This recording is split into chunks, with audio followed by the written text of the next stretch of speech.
Hello friends, আমার প্রচেষ্টা চ্যানেলে সবাইকে স্বাগত। আজকের ভিডিও তাদের জন্যে যাদের ছাদ বাগান খুব ছোট, অনেক বেশি বড় নয়, সেখানে তো খুব বেশি সবজি করা যাবে না, তো তারা আমার মতো এই সহজ সহজ কিছু শাকসবজি বাগানে লাগিয়ে নিজের মনকে অনেক খুশি করতে পারে। যেমন দেখুন, গরমে আমার এখানে 3 রকমের শাক আছে। এটা হচ্ছে একটা লাল শাক, আর এটা হচ্ছে সাদা শাক, এটা বলেই আমি ভালো রকম চিনি।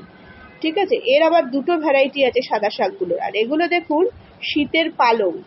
ঠিক আছে, পালং শাকও কিন্তু খুব সুন্দর এই ওয়েদারে আমার হয়েছে ছাদে। আশা করছি এই মাসটা আমি পালং শাকটা খেতে পারবো। কত সুন্দর দেখুন চারা বেরিয়েছে। দিন 15 আগে এগুলোর মনে হচ্ছে আমি ভিডিও দিয়েছিলাম। তো দেখুন কি সুন্দর পালং শাকের চারাগুলো বেরিয়ে গেছে। আর এর মাঝখানে একটা দুটো আমি শশার চারাও লাগিয়ে রেখেছি, কারণ ধারে রেলিং আছে, সেখানে শশা গাছ খুব ভালো হবে। এটা আর একটা ভ্যারাইটির সাদা শাক, ওটা যেটা দেখলেন ওটার একটা, আর এটা আর একটা ভ্যারাইটি সাদা শাক আছে। আর কিছু কিছু টমেটো এখনো কিন্তু বাগানে হচ্ছে। গাছগুলো খুব যে খারাপ আছে তা না, আশা করা যাচ্ছে এই মাসটা তো পুরো পাবোই। কিছু কিছু ফুলও কিন্তু টমেটো গাছে এখনো ফুটে আছে দেখুন। আর লঙ্কা তো হচ্ছেই। বাগান ছোট তো সেই জন্যে ছোট বাগানে মানে খুবই সাধারণ জিনিস আমরা লাগাতে পারি। যদি আমি খুব কোনো বড় লতানো গাছ লাগানোর চেষ্টাও করি, কিন্তু আমার তাহলে নেট টাঙাতে হবে। তো সেই একটা নেটের মধ্যে যে কটা লতানো গাছ করা যায় আমি সেইগুলোই চেষ্টা করেছি। সেই জন্যে আমি কিন্তু ঝিঙে গাছও লাগিয়েছি। এটা হচ্ছে কলমি শাক। কলমি শাকও আমার বাগানে খুব সুন্দর হচ্ছে। অনেক বেশি না হলেও আমি দেখিয়েছিলাম কলমি শাকের দানা ছড়িয়েছিলাম, আর কিছু কাটিং, এগুলো কাটিং থেকে।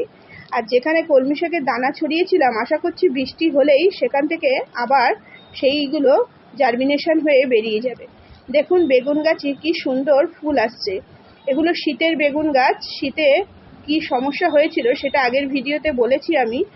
এবার দেখুন কি সুন্দর গাছগুলো ধীরে ধীরে গ্রোথ নিচ্ছে।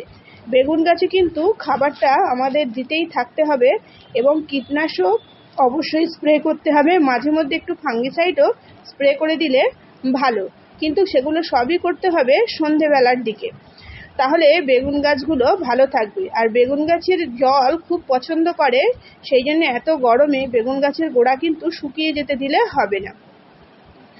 ঠিক আছে, আর এইখানে দেখুন লঙ্কা গাছগুলো আবার নতুন করে ফুল এসেছে। আমি 2-1 লঙ্কা তুলে নিয়েছি। এতে আমি হিউমিক অ্যাসিড আর তার সঙ্গে মিশিয়ে একটু সিউইড দিয়ে খাবার দিয়েছিলাম। সে ভিডিওটা আপনাদের সঙ্গে শেয়ার করা হয়নি, আজকে এই ভিডিওতে আমি জানালাম। আর করেছি কি, এর মধ্যে আমি সব সময় আমার বাগানে অবশ্যই চেষ্টা করি 7 দিন অন্তর অন্তর যে কোনো একটা কীটনাশক, বেশিরভাগ আমি নিম অয়েলই স্প্রে করি।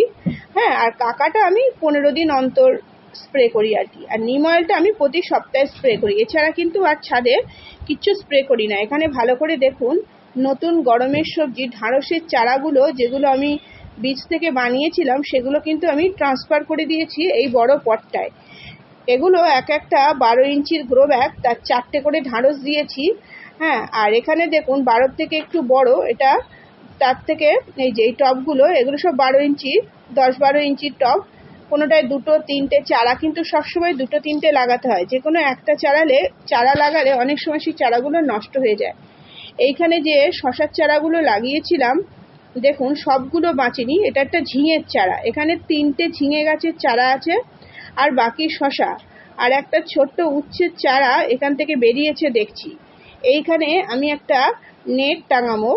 হ্যাঁ, এই নেটটা আমি আগেরবারে অনলাইন থেকে একটা নেট কিনেছিলাম, কিন্তু সেটা আমার ইঁদুরে কেটে নষ্ট করেছে। তাই এবার আমি ওই টায়ারের দড়ি থেকে তৈরি যে শক্ত নেটগুলো পাওয়া যায় লোকালিটির দোকান থেকে, সেই নেটই একটা নিয়ে এসেছি।